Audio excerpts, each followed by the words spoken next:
Masasabi ko talaga na sobrang unfair ng mundo. Una, nasira na nga ang aming simpleng celebration sa New Year. Pangalawa, ako na nga yung naloko. Ako pa yung pinatulfo. Pangatlo, ako pa yung nahusgahan na scammer sa buong mundo. Hello guys, welcome back to my YouTube channel. This is me again, Leia, and for today's video, ito yung part 2 sa ginawa kong video before na ang title is 6 na kamalasan na naganap sa buhay ko noong 2021 hanggang 2022 na magkasunod talaga yung malas na dumating sa buhay ko or nangyari sa buhay ko. Ang unang malas na dumating sa buhay ko, una nagka-COVID ako. At ang pangalawa, yung naoperahan ako ng appendicitis na hindi ko inaasahan last week ng October 2021. At dahil doon, hindi ako nakapagtinda na dahil bago nga akong opera, sobrang sakit pa yung sugat ko. So, December 2, umuwi kami ng probinsya, sa probinsya namin sa Mindanao, para doon ako magpagaling and para doon na rin mag-celebrate ng Pasko at New Year. At ang pangatlong malas na naghihintay pala sa akin sa probinsya na doon maganap guys, yung New Year. December 31, 2021. Sasabi ko talaga na sobrang unfair ng mundo. Alam niyo kung bakit masasabi kong sobrang unfair yung mundo? Una, nasira na nga ang aming simpleng celebration sa New Year kasama ng aking pamilya dahil sa lechon na in-order. Pangalawa, ako na nga yung naloko. Ako pa yung pinatulfo. Pangatlo, ako pa yung nahusgahan na scammer sa buong mundo. Pang-apat, ako pa yung naghingi ng sorry. Sa totoo lang guys, hindi lang talaga akong nabiktima na nakabili sa kanilang lechon kasi nung pinost ko yung karanasan ko about sa lechon dun sa group. So ito nga si Olive Karen nag-comment doon sa pinost kong karanasan ko sa pagbili ko sa lechon at isa din pala sila sa nakabili ng lechon. At ayun nga sa comment niya, nagkataon lang siguro ngayon na lahat kinuhanan talaga para mabilis maluto. Kasi grabe kadami yung nilechon nila, around 40 kababoy. Isa na kami sa nagreklamo kagabi kasi 7 PM ang usapan namin na kunin. Then pagtawag namin sa oras na yan, sinabi nila kakasalang pa lang. Sinabi ng anak na isa uli ang pera. Mabwisit ka talaga, nahiya kami sa aming bisita kasi hindi lang pang New Year, pang birthday din sa aking anak. So yun ang comment ni Olive Karen doon sa post ko na about sa feedback or karanasan ko sa pagbili ko ng lechon. And after ko nga maisalang sa Raffy Tulfo in action, at dahil hindi naman ako pinakinggan doon kasi isang side lang talaga yung pinapakinggan nila, yung sinabi ko na may isa ding na biktima nag-comment doon sa post ko, ang sabi ni Attorney Sam na hearsay ko lang yun, gawa-gawa ko lang yun. And after nga ng live, so hinanap ko yung nag-comment kung sino yung pangalan na nag-comment doon sa post ko dati at na-search ko to si Olive Karen. So ito yung post niya about sa lechon na isa rin sila sa biktima. So ayon sa kanyang post, i-translate ko to ng Tagalog guys para maintindihan ng lahat. Hindi kayo makablame sa customer kasi kahit kami na biktima pero hindi na lang kami nag-post o nagreklamo kasi kailangan namin kainin ang lechon na balat at buto na lang. Kasi aside sa mag-celebrate kami ng New Year, nag-advance birthday ni rin kami sa aking anak tapos may taga-simbahan na bisita. Kasi nagpa-blessings kami sa aming sasakyan, hindi talaga worth it pero okay na lang. Doon talaga kami umangal pagtawag namin na pwede na ba namin kunin ang aming lechon. Ang sagot nila nakasalang pa. Ang usapan 7 PM kukunin, 7 PM din sa nila pagpaikot. Tapos nagalit na kami kasi meron na kaming mga bisita. At ayun, sobrang tapang ng anak. Sinabi na ibalik ang pera namin. Hindi maayos mag-handle ng customer. Kami pa yung sinabihan na kung alam nyo lang na ang dami naming nilechon. My God, makashock talaga. Kami pa ang mag-adjust. May usapan na oras tapos tanggap ng tanggap, di naman pala nila kaya. New Year na New Year at hindi na lang namin pinalaki kasi mabinyagan ng galit. Ang akin lang, bakit nag-comment ako dito? Kasi sa mga walang alam kung ano ang nangyari, hindi basta-basta mag-react. Salamat. So yan ang post ng isa rin sa nabiktima guys. I'm sure na marami kami, kaso sila yung kinampihan ng Raffy Tulfo in action. Kaya masasabi ko, nananaig talaga ang kasinungalingan kaysa katotohanan. Kaya hindi ko masisisi na lahat ng tao binash ako dahil syempre magaling sila magsalita ng kasinungalingan eh. Sa mata ng tao, sila yung mabuti, pero sa mata ng Diyos, sila yung masama. Yung lechon na nabili namin guys na 20 kilos. So, wag na natin i-compare yung presyo ng Maynila kasi nasa probinsya to nangyari sa Mindanao. Ang presyo ng karning baboy doon at saka lechon, kalahati lang po ng presyo dito sa Maynila. So, wag natin i-compare yung presyo ng Maynila kasi times 2 talaga ang pagkain sa Maynila kaysa presyo ng pagkain sa probinsya. Bakit kayo ba ito kanina ng pagpinyo? Muna na yung ulag na. Yan na, yun na. Yan na, unod. Nipis no? Ano ko na yung unod doon? Buka to dito wala ulo. Pinipirahan. Ano, wag yung unod na. La bukog jud. Puro bukog yun siya. Nga naragin na siya, puro bukog. Ano? Puro bukog yun siya. Panit naman niya. Ay, nabili na yun. Ay, nabili na ulanit. Oh, may unod oh. Ala, Marbanit. puro panit. Lay unod. Ang unod tanglad. Ala. Sila bayad ni Managa? 4,000 ka. Kapit mo kayo. May pag lechon bili na to kay puro unod no. 1-1 ra. Parang tulog ka mo. Pat. Ikaw ana ireklamo mo oy puto mahal biya na. Ipalit mo buhay ba? O niya, ipalit so na lang. Tapos magkaya dito. Oh, walay unod, puro bukog. Gabidyo man ko. Oh, puro bukog. Wala siya unod, panit ra og bukog ang sulod oh. Wala sa mga unod ani. Oh, walay unod, panit ra tanan oh. Yan bukog po do. Sa man yung bulag mo na lang eh.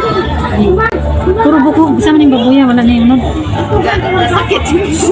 Apa dyan oh? Walang na dyan mga Pila to? Manay 4,350. Manay 4,450 kay bukog ra og panit.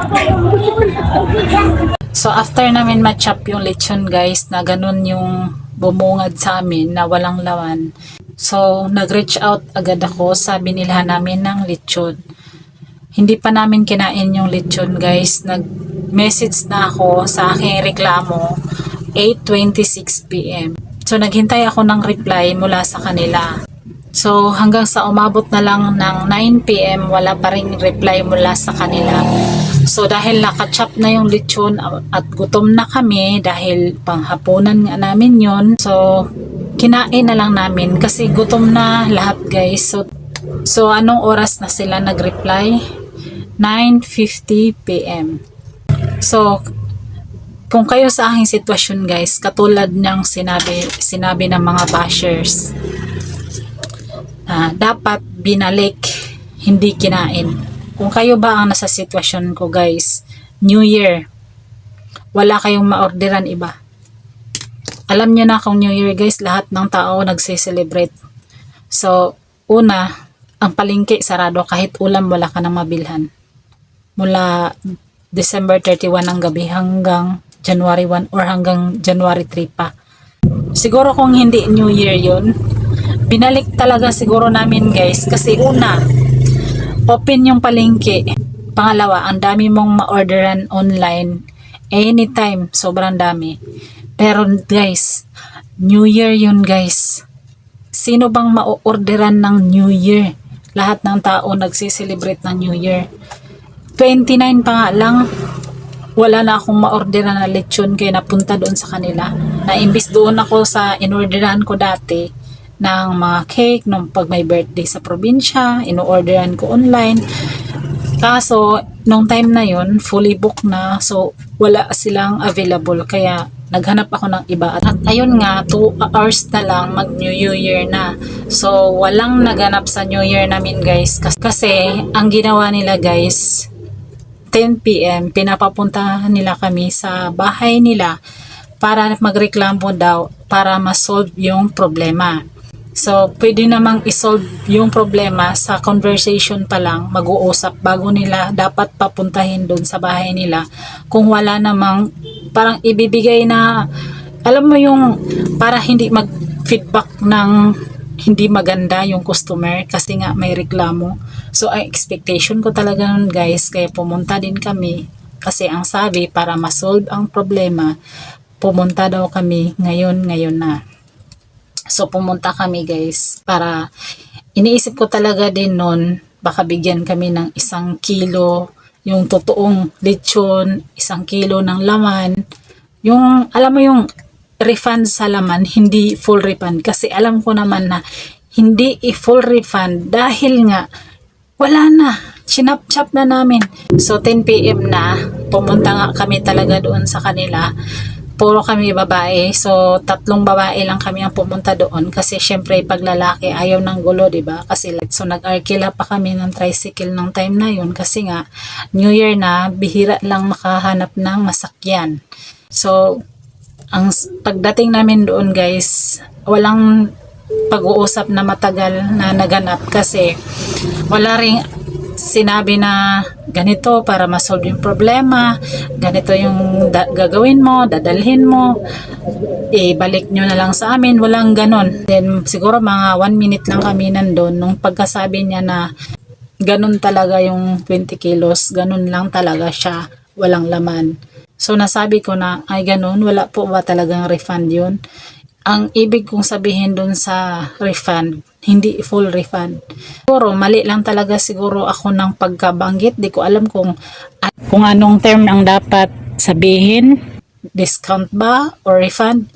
Sa conversation namin guys, na pinapapunta nila kami doon sa kanila, wala silang sinabi na willing mag-refund. Pero, ang sabi nila, pumunta kayo dito para masolusyonan nila yung problema or reklamo. So, hindi sila nagbanggit na kung may natira pa or nakain nyo na ba yung lechon, pwede nyong dalhin or ibalik. Walang ganun na sinabi. Ilang nila sa akin na pumunta kayo dito ma'am para masolve yung problema. Wala ko lang din talaga guys, katulad sa Shopee or Lazada na hindi na kailangan ibalik ang buong item lalo na na-chop na namin para ma-refund kasi hindi naman din talaga full refund yung hinahabol ko kasi nga nakain na namin, na-chop na namin. At yun nga, 1 minute lang kami siguro nandun sa kanila, umuwi kami kaagad kasi then pangalawa, hindi kami nakapag-celebrate ng New Year. So pagkatalikod ko talaga doon sa bahay nila guys, sabi ko na lang doon sa kapatid ko na sige lang, okay lang, bawi na lang tayo sa ratings nito. Inis ako kasi gumastos na nga kami ng pamasahe papunta doon kasi pinapapunta nila kami. Sobrang nalugi pa kasi imaginein mo 250 yung pinamasahe namin doon. Or marami na akong nababasa about sa ratings, hindi naman nakakasuhan.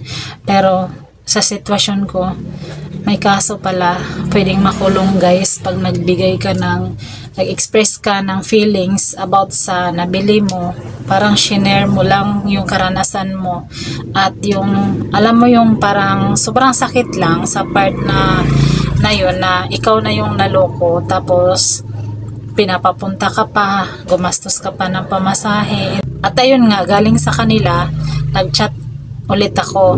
Tapos, sa kanila sinabi sa chat na willing daw mag-refund kung binalik. Nung hindi pa kami nagpunta sa kanila, hindi nila binanggit yung ganun. Nung galing na kami sa kanila, saka pa nila sinabi na kung may binalik, pwedeng mag-refund. Siguro kung nung time na sinabi nila yung ganun, bago kami pumunta sa kanila, dinala na namin yung natira kasi guys, halos walang nabawa. So, ang iniisip ko talaga nun guys, galing sa kanila, medyo nadala lang talaga ako sa emosyon ko kasi una, hindi kami nakapag-celebrate ng New Year na masaya dahil doon. Kasi imaginein mo, pumunta kami doon, imbes na magsaya kami pamilya, hindi nagawa dahil pumunta nga kami doon sa reklamo sa lechon. Tapos pagdating doon, naglugi pa ng pamasahe. Pinagluloko ka lang. Alam mo yung luging-lugi ka na sa ginawa nila. So after ko maisalang sa Raffy Tulfo in action guys, sirang-sira talaga yung buhay ko. Una yung hanap buhay ko. Kasi yung hanap buhay ko guys, bilang online seller, laking tulong sa akin yun bilang single mom. Kasi may dalawa akong anak na binubuhay at ako lang yung kumakayod para sa mga anak ko. And then nasira doon sa pagkasalang ko sa Raffy Tulfo in action. Kasi tingin sa akin ng lahat ng tao, lahat. Siguro iilan lang yung nakakaintindi sa part ko kaysa doon sa part ng kabila dahil sila naman yung talagang kinakampihan. Sila lang yung pinapakinggan. Kaya maintindihan ko yung mga tao na galit sa akin kasi nga hindi naman nila napakinggan yung side ko kung ano ba talaga ang nangyari. Kasi ang pinapakinggan lang nila is yung sa kabilang side lang naman talaga.